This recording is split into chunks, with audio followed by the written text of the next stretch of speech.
The ballroom was a sea of sharks, and Elara Vance was bleeding. They saw her simple dress, her quiet demeanor, and they laughed. They called her the professor's mousy wife, a drab sparrow among peacocks. Led by the cruel Serafina, the city's elite decided she was nothing. They relished in her humiliation at the grand gala, unaware they were mocking the wealthiest woman in the room. They thought they knew her. They were about to learn how devastatingly wrong they were, one 8-figure donation at a time. The city slid past the window of the town car, a river of diamonds and topaz against the black velvet of the November night. Arthur Vance glanced at his wife, his hand finding hers on the worn leather seat. "Are you sure you're all right, Elara?" He murmured, his voice a familiar, warm comfort. Elara Vance turned from the window. Her reflection was a pale ghost against the glittering skyline of New York City. She was, as always, a study in understatement, while the other women descending on the Grand Astoria ballroom would be encased in the latest confections from Chanel or Dior. Elara wore a vintage Givenchy. It was a simple floor-length sheath of slate-grey silk, a color that perfectly matched her eyes. Her only jewelry was her thin platinum wedding band and a pair of simple pearl earrings. Her dark hair was pulled back in a simple, elegant chignon, a style that highlighted the delicate, intelligent bones of her face. "I'm fine, Arthur," she said, her voice as quiet as her dress. "It's just, loud, even from in here." "It's the Vanguard Gala." Arthur sighed, straightening his own respectable, if not show-stopping tuxedo. "It's the annual peacock mating ritual. We'll make our donation to the Global Children's Relief Fund. You'll admire the architecture, I'll avoid the philosophy department head, and we'll be home by 11. A perfect evening." Elara smiled, a small, genuine curving of her lips that Arthur cherished. "A perfect evening," she agreed. The car stopped. The illusion of peace shattered. A doorman, dripping in gold braid, pulled the door open, and the noise hit them. A wall of sound composed of camera clicks, shouted names, and the high-pitched, brittle laughter of the city's elite. Arthur stepped out first, a solid, reassuring presence. He turned and offered Elara his hand. As she stepped onto the red carpet, a sudden, blinding series of flashes erupted. Elara flinched, her hand tightening on Arthur's. "It's all right," he soothed. "They're not for us." He was right. The paparazzi were screaming a name, but it wasn't Vance. "Serafina over here." "Serafina. Who are you wearing?" A blood-red Lamborghini had pulled up behind them, and from it emerged Serafina Dubois Huxley. She was not a woman. She was an event. Her dress was a chaotic masterpiece of red feathers and sequins by Balenciaga, and a necklace of truly obscene diamonds on loan from Harry Winston, as the society pages would dutifully report tomorrow, was draped around her throat. Her laughter was loud and abrasive as she kissed the air on either side of an entertainment reporter's head. "She's vibrant," Arthur noted, steering Elara toward the entrance. "She's a distraction," Elara murmured, her eyes already scanning the crowd, cataloguing, observing. They slipped inside past the phalanx of photographers, their arrival as unnoticed as a single falling snowflake in a blizzard. The Grand Astoria ballroom was a cavern of gilded excess.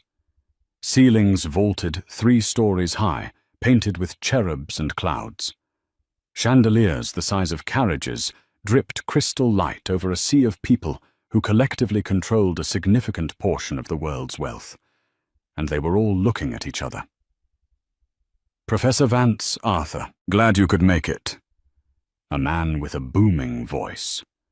Marcus Thorne, a real estate developer with a predatory grin, clapped Arthur on the back. His eyes slid over Elara, dismissed her, and returned to Arthur. "Good of you to support the cause." "We wouldn't miss it, Marcus," Arthur said smoothly, his hand resting on the small of Elara's back. "You know my wife, Elara." "Ah, yes." Marcus Thorne gave her a cursory nod, his gaze already scanning the room for a more important target. "Mrs. Vance. Lovely. Now, if you'll excuse me, I see a Rockefeller." He was gone, swallowed by the crowd. "Charming," Elara said, her voice dry. "He's a Philistine," Arthur said, leading her toward the champagne table. "But a necessary one, I'm told." They hadn't taken 5 steps before they were intercepted. Seraphina Dubois Huxley had finally made her entrance, and she moved through the crowd.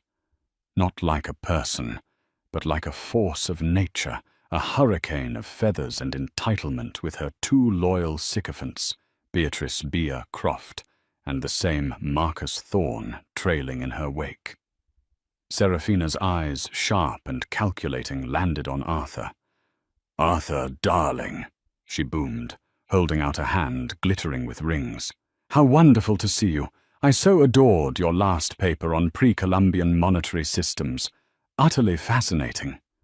"Seraphina," Arthur said, his smile tight as he dutifully brushed his lips over her knuckles. "You're too kind." "I am never too kind. Darling, I am always just right," she purred. And then her gaze fell on Elara. It was not a kind gaze. It was the look a biologist gives a new, uninteresting specimen under a microscope. Her eyes traveled from Elara's simple hair down to the hem of her slate-grey dress. A slow, condescending smile spread across her perfectly painted red lips. "And you brought her?" Seraphina said, not to Elara, but to Arthur. The her hung in the air, heavy and dismissive. Elara stood perfectly still.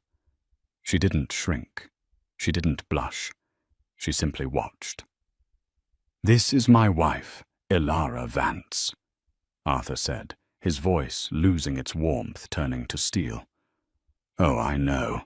Seraphina laughed, a sound like breaking glass. "The quiet one. Arthur, really, we must find you a new tailor.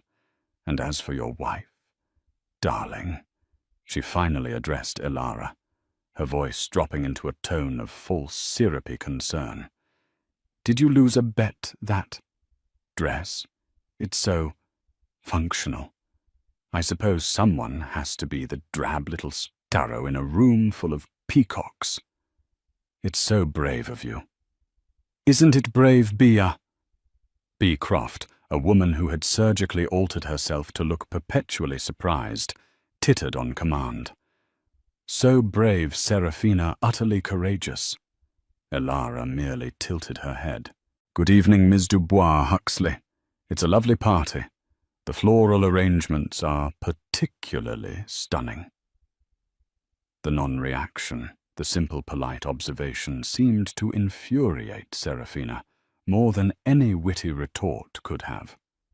Seraphina was used to people cowering or fighting back. She didn't know what to do with quiet indifference. "Yes, well," Seraphina snapped, her smile faltering.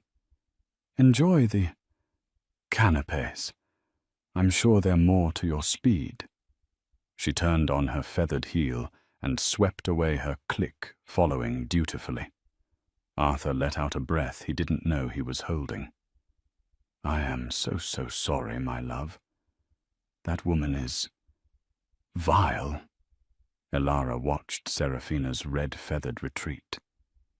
"She's not vile, Arthur," she said, softly, taking a flute of champagne from a passing waiter. "She's just terrified." "Terrified?" Arthur was baffled. "Of what? She owns half the building." Elara took a small, deliberate sip. Her grey eyes were clear and deep. "She's terrified that one day Everyone will look at her, really look at her, and see the same thing she sees in the mirror every morning." "And what's that?"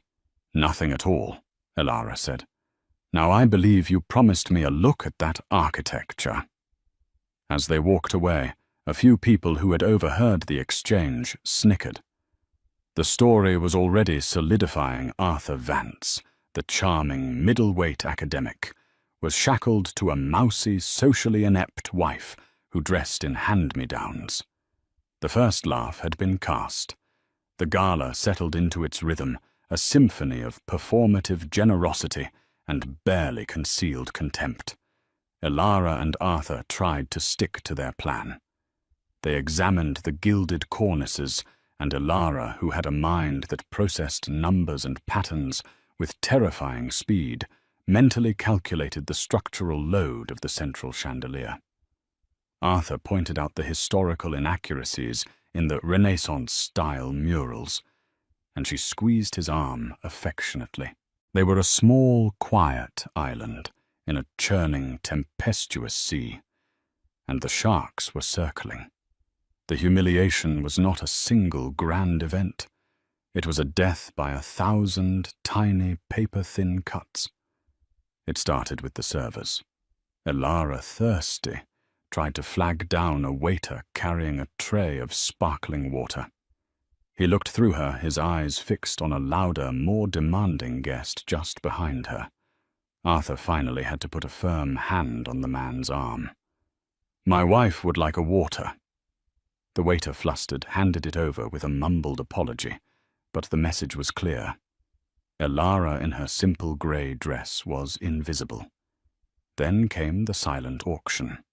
The tables were laden with ostentatious prizes: a week on a private yacht, a bespoke sports car, a dinner with a fading movie star. Elara and Arthur browsed more out of curiosity than genuine interest. They paused by a beautiful signed first edition set of Jane Austen. Arthur, a true romantic, sighed. "Now that is lovely." "Indeed," Elara said, a rare note of genuine interest in her voice. The bidding sheet showed a starting price of $5,000. The current high bid was $15,000, signed by S. Dubois Huxley. "Well, she has expensive if predictable taste," Arthur murmured. "Perhaps we should place a bid," Elara suggested, picking up the pen. Before her pen could touch the paper, a hand adorned with a 10-carat yellow diamond clamped down on her wrist. It was B. Croft Seraphina's chief lieutenant. "Oh, darling, no." B gushed, her voice dripping with fake pity. "You don't want to get into a bidding war with Seraphina. She always gets what she wants. And besides—" her eyes flickered over Elara's dress. "Are you sure you can afford it?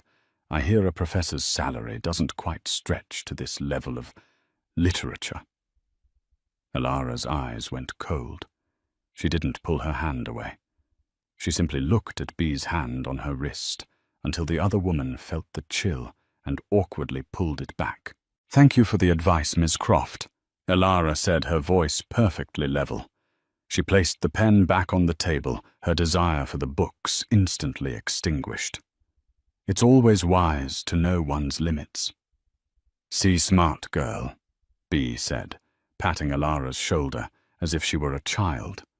"Now run along. Go get another water." Arthur, who had been momentarily distracted by a colleague, returned to see the tail end of the exchange. He saw the look on B's face and the rigid set of Elara's shoulders. "Is there a problem here?" Arthur's voice was dangerously quiet. "Oh, goodness no, Professor," B tittered. "We were just having a bit of girl talk, weren't we, Elara?" Elara just looked at her. "Come, Arthur," Elara said, taking his arm. "They're about to serve dinner. I'd like to find our table." But the worst was yet to come. As they navigated the crowded floor toward the dining area, Seraphina herself orchestrated the main event. She was holding court near the grand staircase, a flute of champagne in one hand, gesturing wildly as she told a story. Elara, trying to find the path of least resistance, attempted to slip by behind her. It was perhaps an accident, a loss of balance from the queen bee. Serafina stumbled backward, her arm swinging wide. Her full flute of champagne, pink sticky champagne, arced through the air and splashed directly down the front of Elara's slate-grey dress. A collective theatrical gasp went up from the circle around Serafina. The music seemed to dip. The chatter died. Elara stood frozen, the cold liquid soaking through the delicate silk, a large dark stain spreading across her chest. "Oh my God!" Serafina shrieked, her hands flying to her mouth in a perfect pantomime of shock. "Oh, you poor, poor thing! I am so clumsy." She burst into that high, brittle laugh. "But then again," she said, her voice dropping to a stage whisper that carried across the entire room, "who could even tell? It's just grey. Perhaps I've done it an improvement. Added a little colour to your world, darling." Marcus Thorne and B. Croft howled with laughter. Others farther away just stared, caught between embarrassment and the cruel theatre of it all. Elara didn't say a word. She looked down at the stain, then up at Serafina's triumphant, smiling there. Arthur, his face a mask of thunder, was already shrugging out of his tuxedo jacket to cover her. "That's enough, Serafina." Arthur's voice was a low growl. "Enough, darling, it was an accident." Serafina scoffed. "Though really," she added, leaning in conspiratorially, "you should thank me. That dress was a tragedy. Now it's a statement." Elara put a hand on Arthur's chest, stopping him. She looked directly at Serafina. The ballroom held its breath, waiting for the mousy wife to cry, to scream, to run. Elara did none of those things. She simply reached up, took the sodden napkin offered by a panicked waiter, and began to dab very precisely at the stain. "It's quite all right, Miss Dubois Huxley," Elara said, her voice clear in the sudden silence. "It's just a dress, and you're right. Accidents happen." She turned to her husband. "Please put your jacket back on, Arthur. You'll be cold. A little champagne won't hurt me." This was the ultimate insult. Elara's total, unassailable composure. She had taken Serafina's most potent venom and neutralized it with simple, quiet grace. Serafina's smile became a sneer. She had wanted tears, and Elara had given her poise. "Well, if you're going to be such a bore about it." Serafina spat. She snapped her fingers. "Waiter. Another bottle of the Dom. This one is empty." She tossed her empty flute onto the man's tray with a clatter. As she swept away, the crowd parted for her, but the whispers that followed were different. They weren't just about Elara's drab dress. They were about Serafina's brutal attack. Elara, by doing nothing, had suddenly subtly shifted the room's dynamic. She had become a victim, and Serafina a bully. Arthur wrapped his jacket around Elara's shoulders anyway, ignoring her protest. "That," he whispered, his lips near her ear, "is the last time. We're leaving." "No," Elara said, her voice surprisingly firm. The champagne had been cold, and it had acted like a splash of water to her face. The observation phase was over. "No, Arthur, we are not leaving. We are going to sit down at our table. We are going to eat our overcooked salmon. And we are going to make our donation."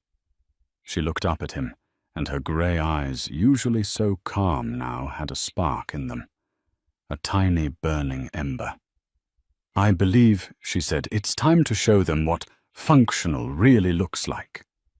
They found their table. It was as they'd expected, in the Siberia of the ballroom near the kitchens, with a lovely view of a service corridor. They were seated with a junior city councilman, a retired opera singer, who had brought her cat in a jeweled carrier, and two distant cousins of the event's founder, who were arguing about an inheritance. Elara, now draped in Arthur's oversized tuxedo jacket, seemed perfectly content. She ate her salmon, complimented the cat, and listened politely as the councilman explained his plan for zoning reform. "She's handling this better than I am," Arthur muttered to himself, pushing his food around his plate. He was furious. He was a man of books and ideas, and this world of performative cruelty, this waste, it grated on his soul. But Elara, she was processing. From the main stage, the auctioneer, a man with a slick tuxedo and a voice that could charm a snake, kicked off the main event. "Ladies and gentlemen," he boomed, "we've had the silent auction, but now it's time for the real generosity to begin. Remember what we're here for. The children, the Global Children's Relief Fund." A slickly produced video played on the massive screens, showing smiling children in clinics and schools built by the fund. It was emotional, effective, and designed to open wallets. Elara watched, her face unreadable. Then the bidding began. "First up," the auctioneer shouted, "a private 1-week stay at a villa in Tuscany, private chef included. Do I hear $50,000? A dozen hands flew up. Serafina Dubois Huxley bids $75,000, the auctioneer pointed. Marcus Thorne counters at $80,000. Serafina comes back at $100,000. Serafina was on her feet, a new glass of champagne in hand, blowing kisses. She won the villa for $120,000 to thunderous applause. Next up, a walk-on role in a new Marvel movie. Then a custom-designed experience with a celebrity chef.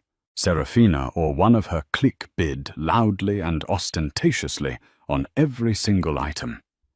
They weren't just donating. They were conquering. They were buying their status in the room, one extravagant purchase at a time. Elara watched a small black notebook, one she always carried, appearing in her hand. She uncapped a simple black pen and began to write. Arthur, curious, leaned over. "What are you doing?" "Writing a review of the salmon." "I'm doing math," Elara whispered back, not looking up. "The villa has a market value of generously $40,000. She paid $120,000. That's an $80K charitable write-off. The walk-on role, valueless, but the cachet of bragging about it. She values that at $50,000. She's not buying items, Arthur. She's buying social capital, and she's getting it at a 3-to-1 premium." Arthur blinked. "You see all that?" "I see the numbers," Elara said. "The numbers never lie." The master of ceremonies, a genial TV host named David Chen, finally retook the stage. "What an incredible auction. Thank you, Serafina Marcus Bear, for your stunning generosity. Tonight, from the auction alone, we have raised $2,500. The room erupted. Serafina stood and took a bow, as if she alone had written the check. "A truly amazing number." David continued his smile, never wavering. "But folks, our goal for the new pediatric wing is $5 million. We are only halfway there." The mood sobered slightly. "And now," David said, "we come to the part of the evening, the pledge drive, where we ask you to open your hearts. We're going to put the thermometer on the screen. Our associates are in the aisles. You can pledge by cash, by card, or by raising your paddle. Let's see if we can close this gap. Let's see if we can get to $5 million for the children." A massive screen behind him lit up, showing the current total, $2,500,000. The music swelled. The lights dimmed. Waiters moved through the tables, offering more wine. Their other hand holding a tablet for donations. "Who will start us off?" David pleaded. "I will," Serafina shouted, her voice slurring slightly. She stood up again, weaving. "Put me down for another $250,000. The room exploded again. Serafina blew another kiss. The number on the screen jumped $2,750,000. "Thank you, Serafina.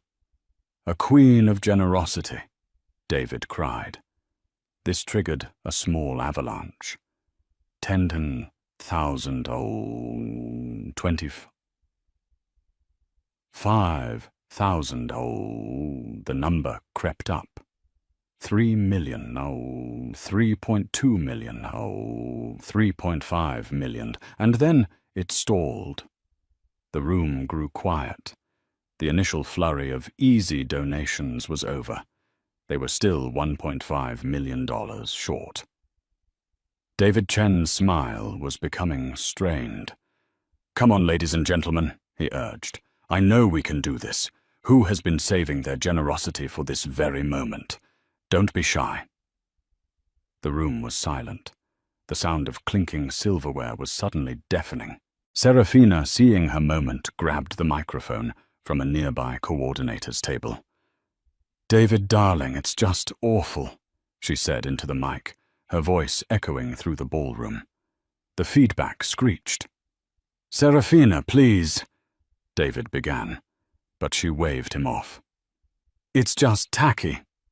Serafina continued, her eyes scanning the room, and then, as if drawn by a magnet, landing on table 42 in the back by the kitchens. "It's just so tacky," she repeated, "that some people come to these events, eat the food, drink the champagne, and just take up space. They just sit there like little grey mice." Here she stared directly at Alara, while the rest of us who care, are shouldering the burden. It's pathetic." The room was mortified. Arthur was halfway out of his chair, his face white with rage. "Alara, that's it. We're leaving, now." But Alara didn't move.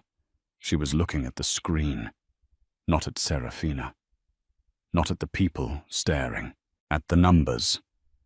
3,000. Goal, $5,000. She was still on her phone. Serafina had seen it earlier and mocked her. So rude, can't even pay attention. But Alara was paying attention. She took a sip of her water. She closed her small black notebook. She picked up her phone. Her fingers, long and elegant, began to type. "Alara," Arthur said, his voice raw. Alara didn't look up from her phone. Her thumb moved over the screen, pressing, swiping, confirming. "It's all right, Arthur," she said, her voice a low, calm vibration. "She's right about one thing." "What?" he asked, exasperated. Alara's thumb pressed the confirm button on her screen. A small transaction successful icon flashed. She finally looked up, her gaze cutting through the dim light of the ballroom past the jeering face of Serafina to the desperate face of the MC on the stage. "It is pathetic," she said. "They're not thinking nearly big enough. To understand what Alara Vance did next, you have to understand who she was. And no one in that ballroom save Arthur. And even he only knew 90% of it, had any idea. Alara Vance was not Alara Vance. She was born Elara Vick, the daughter of a high school math teacher and a librarian in Omaha, Nebraska. She was a quiet child, a numbers girl. While other kids were playing house, Elara was learning Fortran. While they were at prom, she was winning national mathematics Olympiads. She went to Caltech on a full scholarship at 16. She was awkward. She didn't understand social cues. She understood binary. She saw the world not as a series of social interactions, but as a series of interconnected systems of inputs and outputs.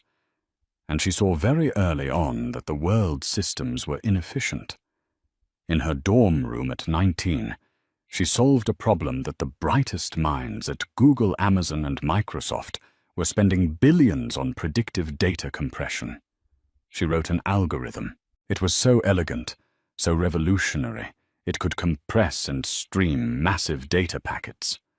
Think entire genomes or high-definition video with almost zero latency. She called it Ether. She didn't want to be a CEO. She didn't want to be famous. She hated meetings. She just wanted to build the next thing. So she did something smart. She licensed the core of Ether, not the platform itself, anonymously through a shell corporation she'd set up, with the help of a single, very discreet lawyer.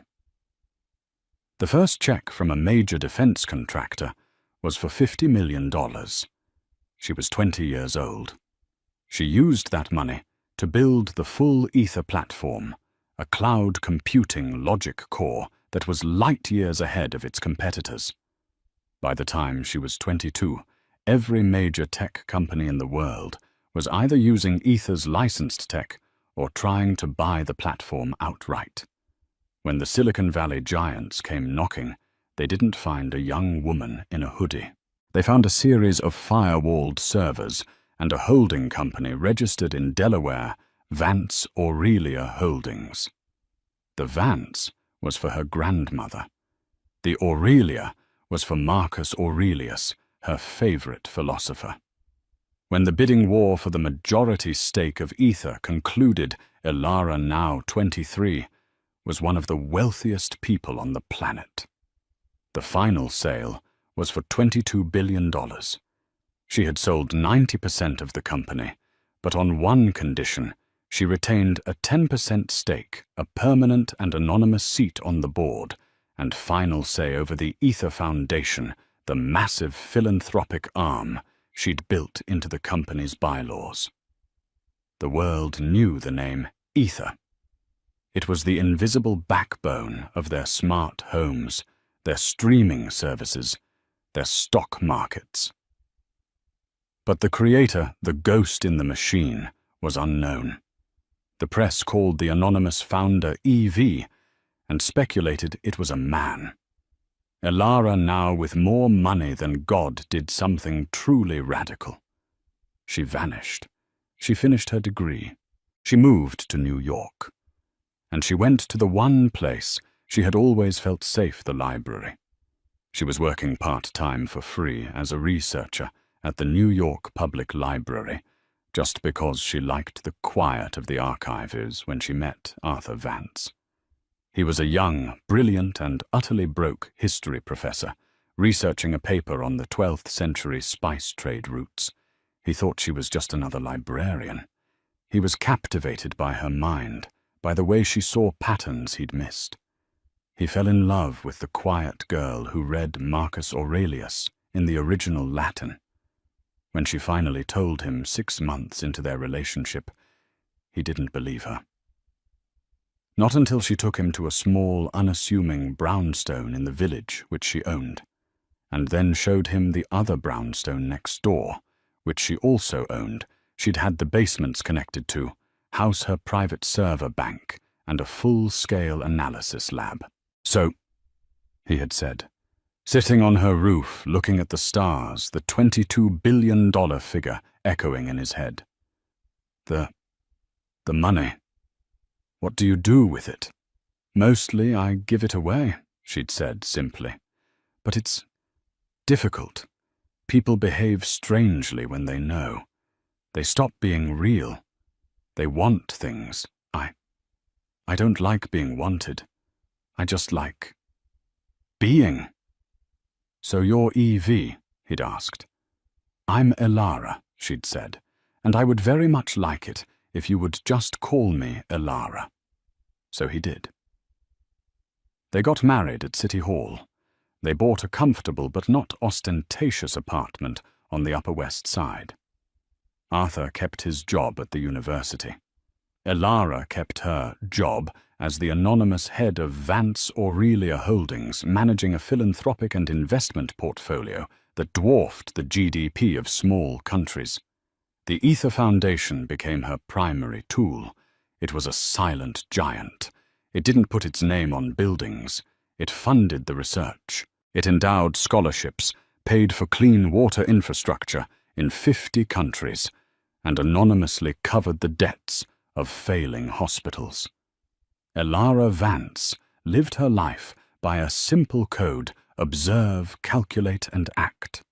And sitting at table 42 in her champagne-soaked dress, being mocked by a woman who valued a pair of shoes at 10,000. Elara had finished her calculations. Serafina's total contribution across all her performative bids was $370,000. It was a lot of money. But Elara on her phone had just checked the public records of the Dubois-Huxley Foundation. It had assets of $500 million. Serafina's donation represented less than 1/10 of 1% of her foundation's holdings. It was by Elara's math, a rounding error. A pathetic, insulting rounding error given the need. Elara looked at the video of the children. She looked at the total stalled at $3.5 million. She looked at her husband's angry, protective face. She made her decision. Elara, I mean it. Let's go. Arthur was standing, his hand out. The humiliation had become a physical weight, and he couldn't bear to see his wife, the most brilliant person he knew, subjected to it for one more second. Sit down, Arthur, Elara said. Her voice wasn't a request. It was a quiet, calm command that cut through his anger. He stared at her, confused, and slowly sat. What are you doing? He whispered.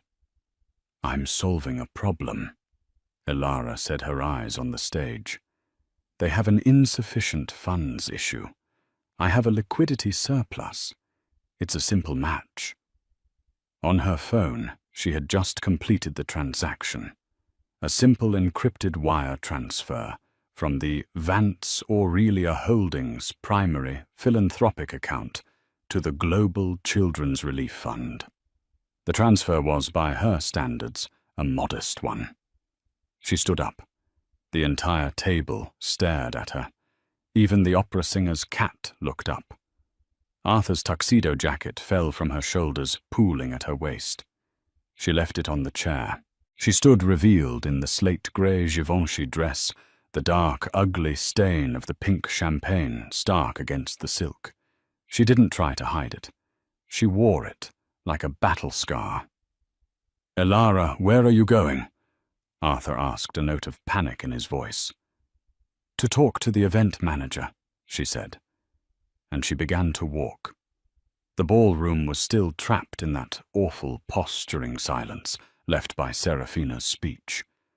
The MC David Chen was on stage, his face fixed in a rictus of a smile, desperately trying to think of a way to salvage the evening.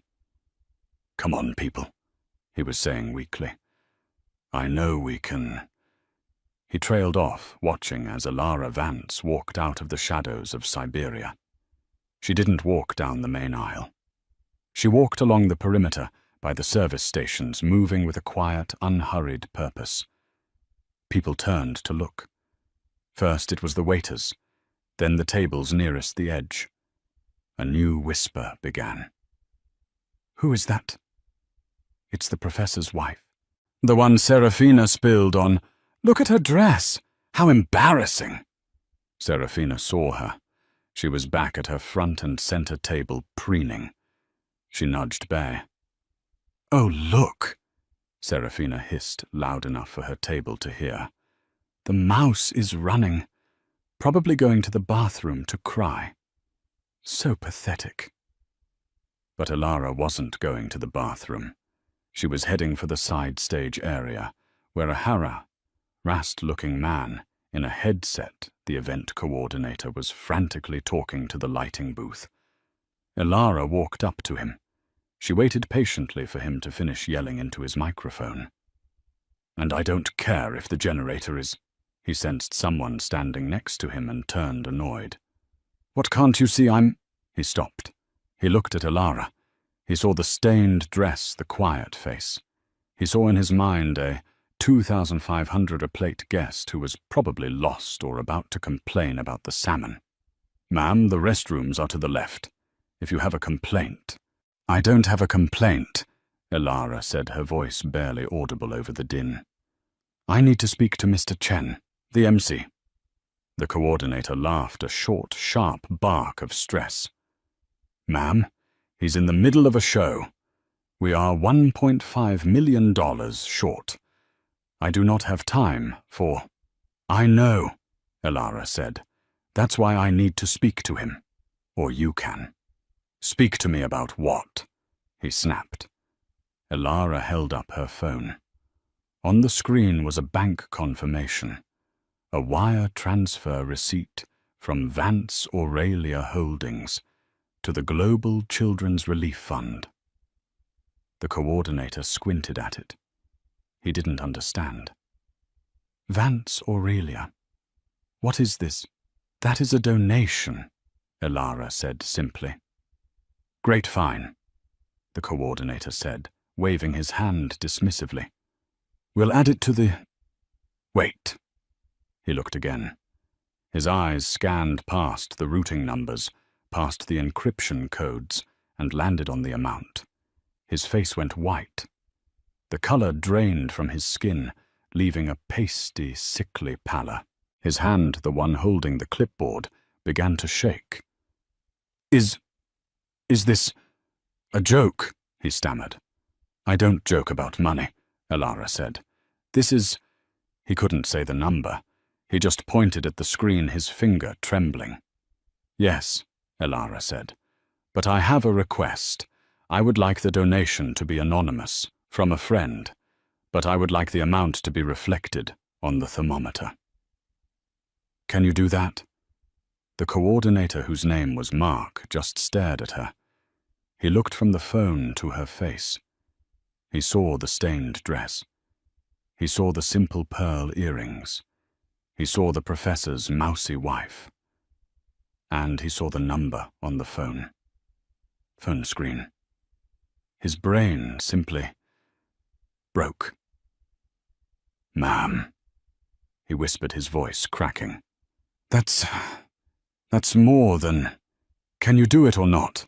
Alara asked, not unkindly. "I understand if your system can't process a donation of that size from the floor. I can wait until tomorrow." "No." Mark yelped suddenly, terrified. This impossible magical number would vanish. "No, I can... Yes, I can do it." He fumbled for his headset, his hands shaking so badly he almost dropped it. "David," he whispered, his voice hoarse. "David, get ready. Get ready. I'm patching in a new pledge. A big one." On stage, David Chen heard the crackle in his ear. "A big one? How big, Mark?" "Did we get another 50K?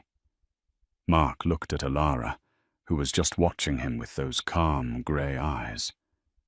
"No, David," Mark whispered into the mic, his gaze locked on the quiet woman in the stained dress. "You're not going to believe me." David Chen was dying on stage. The air was thick with the smell of expensive perfume and the sound of failure. They were stalled at $3,500,000. It was a disaster. "Come on, New York," he pleaded, his TV host's smile frozen in place. One last push for the children. Silence. Then his earpiece crackled. It was Mark, his event coordinator, and he sounded like he was having a seizure. David, get ready. I'm patching in a new pledge. A big one. A big one. How big, Mark? David said, his voice hopeful. Did we get another 50K? There was a long, static-filled pause. Then Mark's voice came back, shaky and thin. No, David. You're not going to believe me. Just put it on the board, Mark. David snapped, his patience gone. Okay. Patching it to the main board, now. Behind David, the massive screen with the thermometer flickered. The total $3,500 blinked, and then it vanished. The number was replaced by a new donation entry, a new single-line item at the bottom of the pledge list. It read, Pledge, $30,000, $1,000, Donor Anonymous. Friend. For a full 3 seconds, the room did not react. The collective consciousness of the 800 people in the ballroom simply could not process the number. Their brains, attuned to $50,000 and $100,000, saw too many zeros. They thought it was a typo. Serafina at her table squinted. 30,000. Is that all? How cheap. No, Serafina. Marcus Thorne whispered, his face pale. Read it again. That's $30 million. The silence broke. It was not a gasp. It was a roar, a sound like a physical shock wave. 1,000 what? And, oh my God, all at once. The new total flashed on the screen. New total. $30,500,000. David Chen. The MC stared at the number. He turned to Mark in the wings, his face a mask of utter bewilderment. Mark, still shaking, pointed. He wasn't trying to point. It was an involuntary gesture. He was just pointing at Alara, who was standing right next to him. David followed the line of Mark's trembling finger. It led him to the professor's wife, the mousy woman in the stained grey dress. The spotlight operator, confused and panicked, thought David was trying to point out the donor. He swiveled his light, and a hard, bright, white circle of light left David Chen and slammed onto Alara Vance, bathing her in an isolating, brutal glare. The entire 800-person ballroom went dead silent. Alara froze. This was not part of the plan. She hadn't calculated for this. She squinted into the light, her hand flying up to shield her eyes. And in that instant, everyone saw her. They saw the plain, dark hair. They saw the simple pearl earrings. And they saw, in horrifying high definition, the massive dark stain of champagne splashed across her chest. The whispers started again, but this time they weren't dismissive. They were sharp, confused, and electric. That's not possible. It's the professor's wife, 30 million. Her husband's a teacher. It's a mistake. It has to be a mistake. At the front table, Serafina Dubois Huxley was on her feet. Her face, a mask of perfectly applied makeup, was contorted in a mask of pure, unfiltered rage and disbelief. "That's absurd!" she shrieked, her voice cracking. "Stop the show! It's a joke! She's no one. She's nothing. She was screaming at David, at the technicians, at the universe. She's probably just taking credit." Serafina pointed a finger, her diamonds flashing. "She's a fraud. She's a pathetic little liar." The room was on a knife's edge. They wanted to believe Serafina. It made sense that Ilara was a fraud. It made more sense than the idea that this quiet, unassuming woman in a ruined dress had just casually dropped $30 million. Ilara, trapped in the spotlight, looked lost. She looked at Arthur, who was frozen at his table, his face a picture of stunned, terrified pride. She looked at Serafina, who was marching toward the stage, her red feathers practically vibrating with fury. "I demand to see the manager. This is an insult to the real donors." The entire gala was about to collapse into a brawl. And then a new voice cut through the chaos. "I can assure you, Ms. Dubois-Huxley, the donation is quite real." The voice was deep calm and carried the weight of absolute authority. The crowd parted. Striding from the VIP section, the tables reserved for the real money, the old guard, was Robert Chen. Robert Chen was not just the MC's uncle. He was the CEO of the bank that sponsored the gala. He was a man who didn't just attend galas. He approved them. His bank, the Bank of Metropolitan Trust, handled the accounts for half the people in this room. And as it happened, it was the primary domestic bank for the Global Children's Relief Fund. He walked past Serafina as if she were a piece of furniture and stopped at the edge of the stage, looking at Ilara, who was still blinking in the spotlight. He gave a short, formal bow. "Mrs. Vance," he said, and his voice was picked up by the still live microphone on the podium. The entire room heard him. "I must apologize. I was not aware you were in attendance this evening. Had I known E.V. herself was gracing us, I would have seated you at my table." A new, more profound silence fell. "E.V. Who is E.V.?" Serafina stopped. What did you call her?" Robert Chen turned to Serafina. His eyes were cold. "I called her Miss Dubois-Huxley by the name we at the bank use for our most valued clients. The principal of Vance Aurelia Holdings." The name Vance Aurelia rippled through the financial types in the room. It was a ghost, a behemoth, a holding company that moved markets without ever making a sound. But, Vance," Serafina stammered. "Her name is Vance." Robert Chen nodded. "Indeed, a coincidence, I'm sure." He turned back to Ilara. "Mrs. Vance, your friend's donation has just been confirmed by our wire transfer division. It is to date the single largest private donation in the history of this fund. We are speechless." The spotlight on Ilara was no longer an accusation. It was an anointment. She just nodded once to Mr. Chen.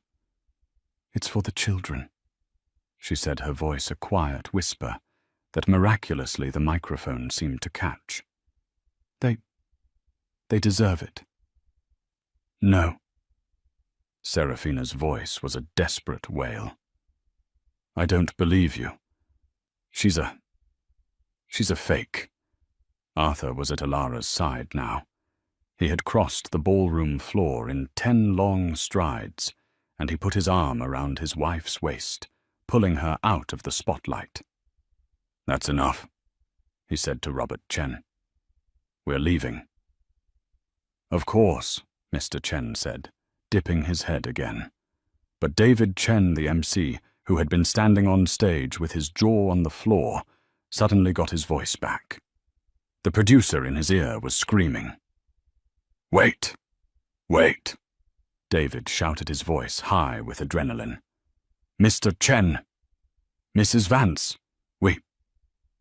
We have another announcement." He was holding a new card just handed to him by the frantic coordinator, Mark. "Ladies and gentlemen," David said, his voice shaking with a new wild excitement. The $30 million donation. It has He looked at the card, unable to believe the words. It has triggered a pre-arranged legacy match from... He paused. He looked right at Robert Chen, then at Elara. From the Ether Foundation.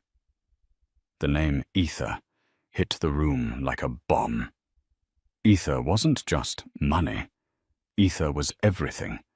It was the invisible tech that ran their phones, their cars, their banks.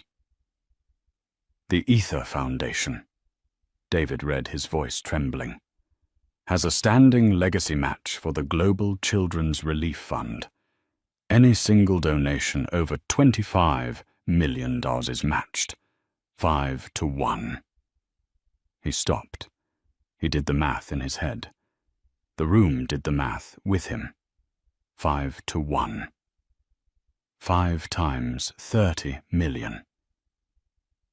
That's, David whispered, that's an additional $150 million. The sound that left the room was not a cheer. It was a single primal scream of disbelief. The thermometer on the screen exploded. The numbers spun like a slot machine, hitting the jackpot. $50, $1,000, $1,000, $100,000, $1,000, $1,000, $150,000, £1,000. It settled on a final impossible number. Grand total $183,500,000. In a matter of 90 seconds, Elara Vance had not just met the $5 million goal. She had funded the entire pediatric wing, endowed it for a century, and probably paid for the next 3 hospitals after that. The donation wasn't just more than every guest combined. It was more than the last decade of galas combined. Elara Vance looked at the number. She looked at the pandemonium. She looked at the flashing cameras, which were no longer on Serafina, but were burning into her. She turned to Arthur, her face pale, and whispered, "I think I overdid it." "No," Arthur said, a slow, wide grin spreading across his face. He kissed her right there in front of the entire, screaming, baffled room. "I think you were just right." He wrapped his arm around her, and they turned to leave. The entire ballroom, all 800 people, parted for them like the Red Sea. The billionaires, the rock stars, the politicians. They stared. They moved out of the way. No one spoke. No one breathed. They walked past table 1, where Serafina Dubois Huxley stood frozen. Her face was a ruin. The champagne flute she had been holding slipped from her fingers and shattered on the floor. She didn't notice. She just watched the quiet woman in the stained grey dress. The woman who had just ended her reign, her world, her everything, with a quiet tap on a phone, walk out of the ballroom, leaving an echo of $180 million in her wake. The ride home was silent. The city lights were the same, but they felt different. Elara leaned her head against Arthur's shoulder, the adrenaline finally draining away, leaving her exhausted. "Ether," Arthur said softly, breaking the silence as the car idled at a red light. "You triggered the Ether match. You are Evie." Elara sighed. "Vance Aurelia is my personal fund.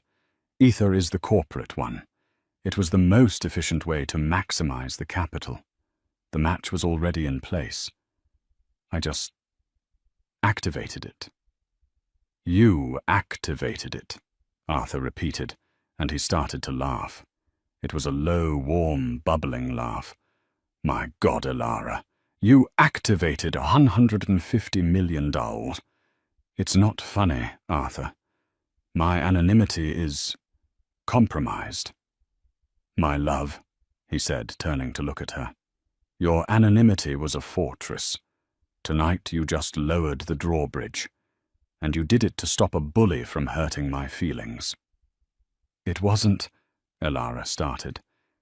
"It wasn't just that. It was the children in the video, and—" she touched the still damp stain on her dress. "And it was the math. Serafina's donation was inefficient. It was an insult to the problem." The car pulled up to their brownstone. There were no paparazzi. Not yet. They were all still at the hotel trying to get a quote from a comatose Serafina. They went inside. Elara kicked off her simple heels. Arthur hung up his tux. Elara peeled off the ruined Givenchy dress and dropped it in the trash. She reappeared in an old, soft grey t-shirt, Arthur's, and a pair of flannel pants.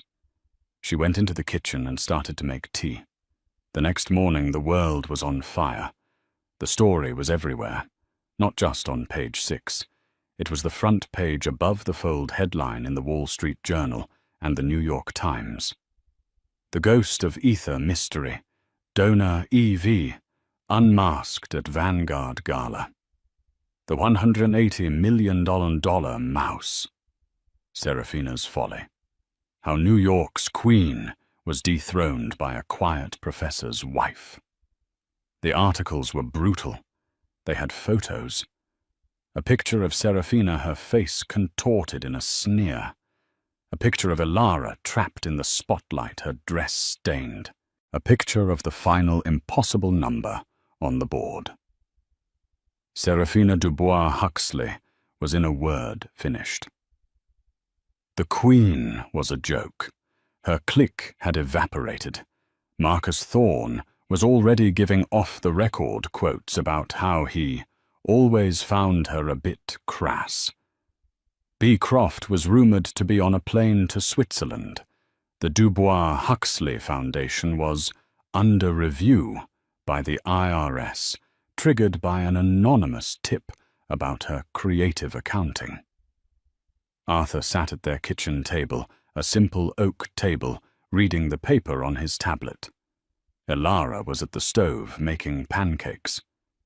"It says here," Arthur said, "that Elara Vance, the reclusive EV of Ether, is poised to become the new quiet face of global philanthropy." "I don't want to be a face," Elara said, flipping a pancake. "I want to be a pair of hands." There was a knock at their door. Not a loud, demanding knock. A quiet, polite one. Arthur opened it. It was Robert Chen, the bank CEO, and a woman Arthur didn't recognize. "Professor Vance," Robert said, his voice hushed. "I apologize for the intrusion. This is Dr. Aris, the CEO of the Global Children's Relief Fund. We came to say thank you." Elara came out of the kitchen, wiping her hands on a dish towel. She was wearing her flannel pants and Arthur's t-shirt.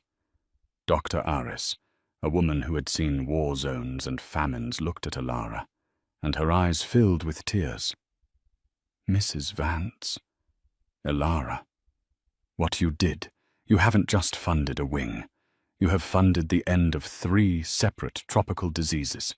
You have saved, quite literally, millions of lives." Elara looked uncomfortable. "It was the logical thing to do." Dr. Aris continued, "we want to name the new wing after you. The Elara Vance Center for—" "No." Elara said so quickly it was almost sharp. "Absolutely not." "But, no, I have one condition for the ether match." Robert Chen and Dr. Aris held their breath. "The new wing," Elara said, "and all the research it produces. You will name it after someone who actually deserves it. Someone who was a real architect of change." She paused. "You will call it the Dr. Madeleine Albright Center for Global Child Welfare." Robert Chen and Dr. Aris just stared at her. They had expected ego demands. They got homework. "That is," Dr. Aris said, A brilliant and fitting tribute. Of course. Good, Elara said. Now if you'll excuse me, the pancakes are burning. She nodded, turned and went back to the kitchen. Robert Chen looked at Arthur, his mind still reeling. She is, Arthur said, a proud, happy smile on his face. The quietest and loudest person I have ever met. Good day, gentlemen. He closed the door, leaving them on the stoop. He walked into the kitchen where Elara was plating the pancakes. The smell of maple syrup and butter filled the small, quiet apartment. Doctor, Madeline Albright, Arthur asked, wrapping his arms around her waist from behind. She was practical, Elara murmured, leaning back into him. She got things done. I admire that. Arthur kissed the top of her head. I love you, Elara Vance. I love you too, Arthur, she said. Now eat. You have a 9 a.m. lecture on pre-Columbian monetary systems, and you can't be late. And in their small, quiet brownstone, as the city outside screamed her name, the most powerful woman in the world sat down and ate her pancakes. In the end, it wasn't the money that silenced the room. It was the realization that true power doesn't need to scream. Elara Vance didn't just write a check. She rewrote the rules of their entire world, all without raising her voice. Her story is a powerful reminder that the quietest person in the room is often the one holding all the cards. What did you think of Elara's quiet revenge? Have you ever seen someone so underestimated prove everyone wrong? Let me know your thoughts in the comments below. We all love a story where the bully gets what they deserve. If you enjoyed this, please like, share, and subscribe for more dramatic stories just like this one. Your support helps us create more content, and it means the world. We'll see you in the next story.